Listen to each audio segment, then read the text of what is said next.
गया, भैया मैंने पीपल के वृक्ष में भोजन टांग दिया, यदि सुरक्षित होगा तो चलो। दौड़ करके पीपल के वृक्ष के पास गए और देखा तो भोजन रखा, तब सखा बीच में गोविंद बैठ गए। अब सखा करे गोविंद के बीच में था मधुमंगल, घर में बहुत ही गरीब, तो भोजन कृष्ण के यहाँ ही करता था, गोविंद के यहाँ, यशोदा के यहाँ। यशोदा ने कह रखा था मधुमंगल की माँ से, थी बेचारी विधवा थी, गरीब, कह दिया था कि अपने बेटे को हमारे यहाँ छोड़ दो, यही भोजन करेगा, यही रहेगा सुखपूर्वक। तो मधुमंगल की आंखों में आंसू आ गए कि प्रभु यदि हमारे यहाँ भोजन होता तो अपने हाथ से भोजन कराना, और प्रभु तो सर्वांतर्यामी है, समझ गए, देर नहीं लगी और भोजन वही रोक दिया। भोजन तो आज मधुमंगल के हाथों से करेंगे, मधुमंगल के घर का भोजन करेंगे। मधुमंगल दौड़ पड़ा घर की ओर, अब घर की ओर दौड़ पड़ा तो घर पहुंचा तो पूरा रसोई में घूम करके देखा, कहीं कुछ नहीं मिला। 3 दिन की बासी कढ़ी रखी थी मटकी में। मधुमंगल उस कढ़ी को लिया और चल दिया गोविंद के पास, कढ़ी खिलाऊंगा। फिर पहुंचते पहुंचते सोचता है कि ये माखन मिश्री खाने वाला खट्टी कढ़ी कैसे खाएगा, नहीं नहीं खिलाना, और मटकी उठा करके स्वयं पी गया कढ़ी, क्योंकि सोचता है कि यदि मैं कहीं छिपाऊंगा तो ये ढूंढ लेगा, और यदि मैं फेंक दूंगा तो आवाज होगी फेंकने की, तो वहां से भी ये कढ़ी उठा लेगा खाने। मधुमंगल उठा करके पी गया। सखाओं ने देखा और कहा, लाला देख तो मधुमंगल को, मधुमंगल जो लाया वो स्वयं खाए जा रहा है। दौड़ करके मधुमंगल को घेर लिया, मधुमंगल ने मटकी जमीन में पटक दिया, फूट गई। कन्हैया ने कहा, हमने संकल्प किया है कि तुम्हारे हाथों ही भोजन करेंगे। मधुमंगल ने कहा, लाला कल मैं पकवान बना करके लाऊंगा, तुझे खिलाऊंगा। बोले, संकल्प आज का है, अभी का है, कल का नहीं है। आज खाना है, अभी खाना है, तुम्हारे द्वारा जो लाया गया उसी को खाना है। मधुमंगल ने कहा, जब बचा ही नहीं तो क्या खाओगे। और भगवान ने मधुमंगल के दोनों कंधों पर हाथ रखा, सिर पकड़ करके जो मुख में कड़ी लगी थी उसी को जीभ से चाटने लगे, जो कपड़ों पर कड़ी पड़ी थी उसी को चाटने लगे। सभी सखाओं की आंखों में आंसू आ गए। इतना मान रखते हैं परमात्मा, इतना मान रखते हैं गोविंद। और यही दृश्य देख रहे थे ब्रह्मा, ब्रह्मलोक से। ब्रह्मा को लगा कि ये ब्रह्म हो करके किसी का झूठा खा रहा है, ये भगवान नहीं हो सकता। ब्रह्मा को भ्रम हो गया और ब्रह्मा ने सोचा कि हो सकता देखने में गड़बड़ी हो। तो ब्रह्मा नीचे आकर के देखते, ये ब्रह्म नहीं हो सकता। तो ब्रह्मा ने सोचा कि इसकी परीक्षा लेनी चाहिए, ये ब्रह्म है कि नहीं, ये ब्रह्म है कि नहीं। अब ब्रह्मा ने परीक्षा ले लिया, गोविंद के बछड़ों को चुरा लिया ब्रह्मा ने, चुरा करके ब्रह्मलोक ले गए। यदि ब्रह्म होगा तो कोई फर्क नहीं पड़ेगा, यदि साधारण होगा तो रोएगा, गिड़गिड़ाएगा, वापस कर दो। अब सखा सब भोजन करके निवृत्त हुए तो कहने लगे, भैया बछड़ा कहाँ गए। गोविंद कहे, बैठो तुम, मैं जाता हूं ले। अब गोविंद बछड़ा लेने गए, इधर ब्रह्मा ने सखाओं को भी चुरा लिया। पहले बछड़ों को चुराया, अब सखाओं को चुरा लिया। आगे देखें तो सखा नहीं, पीछे देखें तो बछड़े नहीं। गोविंद ने तुरंत आंख बंद किया, देखा और कहा, वाह बेटा ब्रह्मा, हमारे ही बेटा, हमारी ही परीक्षा, मेरी परीक्षा। स्वयं बछड़े बन गए और स्वयं ग्वाल बाल बन गए। ब्रह्मा ने थोड़ी देर बाद सोचा चलो देखूं रो रहा होगा, तो यहां देखा कि बछड़े भी हैं ग्वाल बाल भी हैं। ब्रह्मा ने सोचा कि ये कैसे हो सकता है, मैं तो ब्रह्मलोक में छोड़ करके आया हूं। नीचे देखे तो ग्वाल बाल बछड़ा, ऊपर देखे तो ग्वाल बाल बछड़ा। ब्रह्मा ने सोचा चलो नजदीक से देखते हैं। अब ब्रह्मा नजदीक से देखने आए सो भगवान स्वयं ब्रह्मा बन करके ब्रह्मलोक पहुंच गए। दरबानों से कहा कि सुनो, आजकल बहुरूपिया ब्रह्मा बहुत टहल रहे हैं, यदि कोई बहुरूपिया आए तो धक्के मार करके भगा देना, अंदर मत आने देना।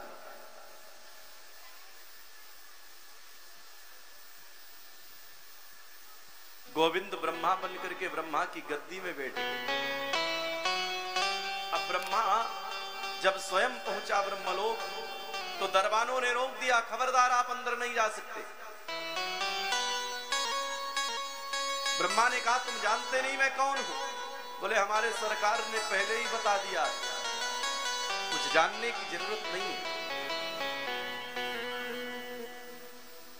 ब्रह्मा ने सोचा ये क्या, मुझे अंदर नहीं जाने दे रहे। ब्रह्मा ने कहा 2 मिनट रुको। आंख बंद करके ब्रह्मा ने देखा तो वही टेढ़ी टांग वाला गोविंद विराजमान। ब्रह्मा समझ गए और दरबानों से कहा कि जाओ जाकर के कहो कि डुप्लीकेट वाला ब्रह्मा मिलना चाहता है, दर्शन करना चाहता है। दरबानों ने कहा अंदर मत आना। दरबान गए, भगवान से प्रार्थना किया, प्रभु वो लोकल वाला ब्रह्मा आया है, डुप्लीकेट वाला बहुरूपिया, उसके लिए क्या आदेश? बोले उसको अंदर ले आओ। ब्रह्मा को अंदर लेकर के दरबान गए तो वहां ब्रह्मा की सीट खाली, वहां कोई नहीं, सीट पर कोई नहीं। ब्रह्मा को बहुत पछतावा हुआ और ब्रह्मा ने सोचा कि वो क्या करें। ब्रह्मा ग्वाल बाल बछड़ों को लेकर के गोविंद के पास आए और गोविंद के पास आकर के स्तुति करते हैं कि नौमीडते व्रवपुसे तडिदं वराय गुंजावतंस परिपे छल सन्मुखाय वन्यस्रजे कवलवेत्र विषाण वेणु लक्ष्मस्त्रिये मृदुपदे पशुपांगजाय। माफ कर दो केशव, पशुओं का पालन करने वाले नंद के पुत्र बनकर के आप आए हैं, संदेह हो ही जाता है। आपका ये जो राम कृष्ण का स्वरूप है ये स्वेच्छामय है प्रभु, ये पंचभूत का आपका शरीर नहीं बनता। भगवान का जो श्री विग्रह है पंचभूत का बना नहीं होता, ये तो सच्चिदानंद स्वरूप है। अज्ञानी हमें और आप जिसको चाहे उसको ब्रह्मा बना दें और जिसको चाहे उसको फकीर बना दे, ये सामर्थ्य है प्रभु। जिसको चाहे उसको करोड़पति बना दे और जिसको चाहे उसको रोडपति बना दे। भगवान ने ये सामर्थ्य। ब्रह्मा वही कहते हैं प्रभु आपकी माया विचित्र है, आपकी कृपा सबके ऊपर समान रूप से बरसती है। कभी लोग कहते हैं कि फला व्यक्ति के ऊपर भगवान की कृपा है, हमारे ऊपर नहीं। ये बिल्कुल गलत है। भगवान की कृपा सबके ऊपर बराबर है। हमारा कर्म रूपी पात्र जितना होगा उतना ही तो पानी आएगा, उतना ही तो फल मिलेगा। मान लो हमारे पास एक डिब्बा है 5 लीटर का, अब बारिश हो रही, हमने बारिश में मूसलाधार बारिश हो रही, हमने 5 लीटर का डिब्बा रख दिया बारिश में, अब पास 500 लीटर का डिब्बा है। अब पड़ोसी ने 500 लीटर रख दिया, मूसलाधार बारिश हो रही तो 500 लीटर का डिब्बा भर गया पड़ोसी का, हमारा 5 लीटर का भर गया। तो हम ये दोष दें कि पड़ोसी के यहाँ भगवान ज्यादा बारिश किए, हमारे यहाँ कम, ये बिल्कुल गलत है। क्योंकि जितना पात्र हमारा होगा, जितनी पात्रता हमारी होगी, उतना ही तो पानी आएगा। कि कर्म कमंडल कर गए तुलसी जाता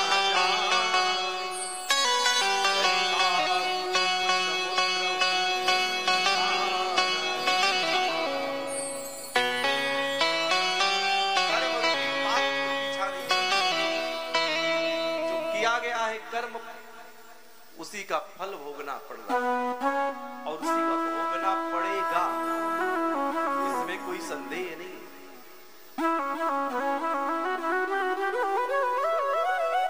जो बोया गया है वो काटना तो पड़ेगा। बबूल का वृक्ष लगाएं और उस वृक्ष से हम आम खाने की कोशिश करें, ये असंभव है। बबूल का वृक्ष लगाएंगे तो बबूल के फल ही आएंगे, आम के फल थोड़े ही आएंगे। इसलिए कहते हैं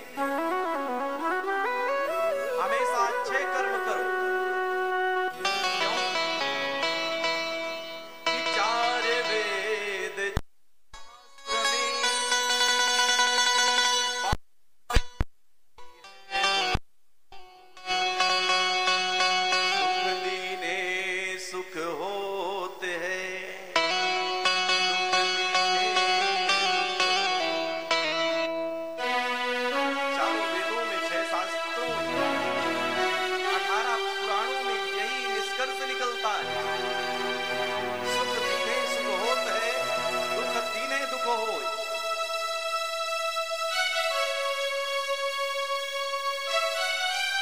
जैसा कर्म करेंगे वैसा फल भोगना पड़ेगा। ब्रह्मा ने परीक्षा ली भगवान की, और भगवान स्वयं जब ब्रह्म है तो उनकी परीक्षा कौन ले सकता है? भगवान वही कहते हैं कि ब्रह्मा हमारे बेटा होकर के भी हमारी परीक्षा, हमारे पुत्र होकर के, कभी कभी पुत्र भी माता पिता की परीक्षा लेते हैं, लेकिन माता पिता तो माता पिता होते हैं, उनकी परीक्षा कभी लेना ही नहीं चाहिए। क्यों? क्योंकि गुरु की, माता पिता की और भगवान की आज्ञा सर्वोत्तम, उनसे कभी भी ना तो तर्क करना है और ना उनकी परीक्षा लेने की सोचना है। परीक्षा लेने पर हाथ कुछ नहीं लगता। किसी गांव में एक बालक पढ़ने गया, बनारस, काशी से पढ़ करके आया गणित शास्त्र, और गणित शास्त्र पढ़ करके आया, माता पिता को प्रणाम भी नहीं किया, जबकि शास्त्र कहते हैं विद्या ददाति विनयम, विद्वान व्यक्ति जब हो जाए तो विनम्रता आ ही जाती है। अब आ भी जाना चाहिए, यदि विनम्रता नहीं आई तो इसका मतलब विद्वता में कुछ कमी है। अब घर आते ही माता पिता को प्रणाम नहीं किया, सर्टिफिकेट पहले पकड़ा। मैं काशी के विद्वानों को जीत करके आया, काशी के विद्वानों को जीत करके आया। माता पानी पीने के लिए लाई, लड्डू रख दिया। अब माँ से कहने लगा, माँ ये लड्डू कितने हैं? माँ ने कहा 2 लड्डू। अब बेटा गणित शास्त्र पढ़ करके आया तो सिद्ध करता है कि 1 1 2 2 1 3, 1 2 2 1 3। माँ कहे कि 2 लड्डू, बेटा कहे गणित का नियम है 3 लड्डू। अब पिताजी वही पेपर पढ़ रहे थे, कुर्सी में बैठ, खिसका करके बेटे के पास आ गए और कहने लगे, बेटा ये अनपढ़ है, ये क्या जाने गणित शास्त्र। मेरी समझ में आता है लड्डू 3 ही है। एक लड्डू उठाया और पत्नी की ओर बढ़ा दिया, बोली देवी तुम खा लो, और एक लड्डू में खा लिया। अब प्लेट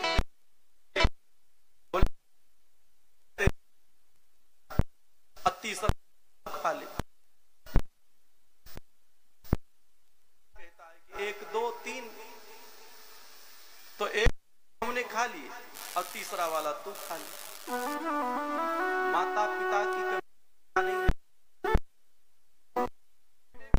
समझ में। और शास्त्र करके कि जब तक कबीर गाँव की तब तक मैं मानूंगी नहीं। अब वो बेटा तुरंत वो वही कबीर जो कपड़े सिलता है, जुलाहे का कार्य करता है, बोले हाँ पास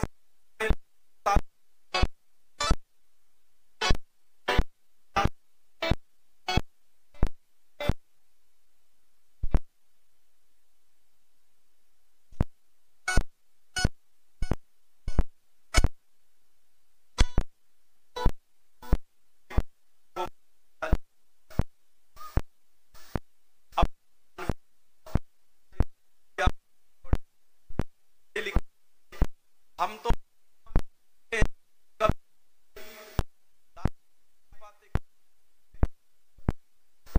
कुछ लिखना है बना देंगे, हस्ताक्षर शास्त्री जी का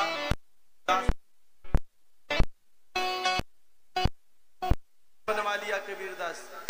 कागज ले घर आया, मां लिखा करके ला, मैं लिखा। ने कहा बेटा तनी पढ़ के सुनाना। बेटा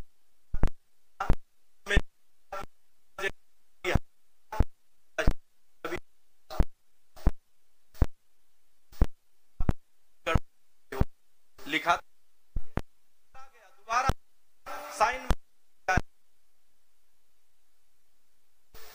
50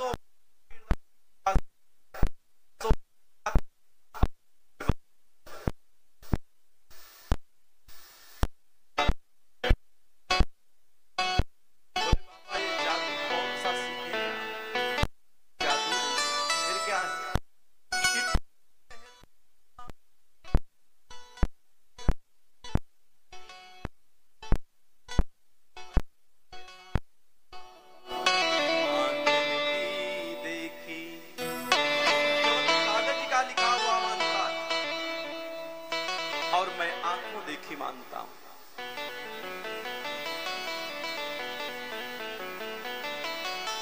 अहंकार दूर हो गया उस सर्वजय शास्त्री का, मां के चरणों में प्रणाम किया।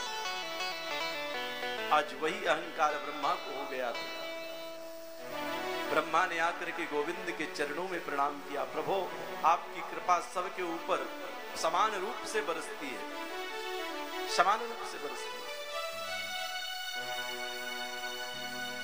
गोविंद बिल्कुल मौन है। ब्रह्मा ने सोचा कि मालिक नाराज हो तो ज्यादा देर रुकना नहीं चाहिए, लेकिन अब जाएं तो जाएं कैसे। ब्रह्मा ने कहा, प्रभु ये बताओ, इन ब्रजवासियों के साथ आप में रहते हैं, 24 घंटे खेलते हैं, खाते हैं, इनके ऋण से आप कैसे उऋण करेंगे। गोविंद मुस्कुराए, बोले इन सबको मुक्ति प्रदान करेंगे। बोले वही मुक्ति जो पूतना को दिया, वही मुक्ति जो देवकी को देंगे, वही मुक्ति जो यशोदा को देंगे, इन सबको दे देंगे। फिर इनमें और उनमें अंतर क्या रहेगा। भगवान स्वयं सोच में पड़ गए, क्या करें। तो भगवान कहते हैं गोविंद कि ब्रह्मा जी तुम ही बता दो क्या करें, ब्रजवासियों के ऋण से कैसे उऋण हो। तो ब्रह्मा कहते हैं एक ही विकल्प है, ब्रजवासियों के सामने हाथ जोड़ो और ब्रजवासियों से कहो कि तुम से मैं कभी उऋण नहीं हो सकता, कभी नहीं उऋण हो सकता। गोविंद मुस्कुराने लगे। और ब्रह्मा ने इतने में गोविंद की परिक्रमाएं की और तुरंत निकल पड़े। बाजी में 3 ही परिक्रमा, जबकि शास्त्र कहते हैं कि भगवान नारायण की विष्णु 4 करना चाहिए। सबकी परिक्रमाओं का कि एका चंड्यारवौ सप्त कार्ये विनायकौ। देवी की एक परिक्रमा, दुर्गा काली इत्यादि की एक परिक्रमा करना चाहिए।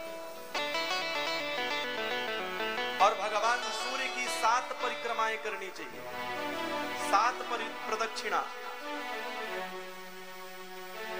और गणेश भगवान की 3 प्रदक्षिणा, भगवान नारायण की 4 और शिवार्धाचा प्रदक्षिणा भगवान शिव की आधी परिक्रमा करनी चाहिए। लेकिन यहां ब्रह्मा ने 3 ही परिक्रमाएं की। क्यों? बोले नौकर को यदि मालिक का मूड ठीक ना हो तो ज्यादा देर तक मालिक के समक्ष टिकना नहीं चाहिए। पता नहीं कब मूड बदल और नौकरी से निकाल दे। 3 ही परिक्रमाएं की और चलते बने।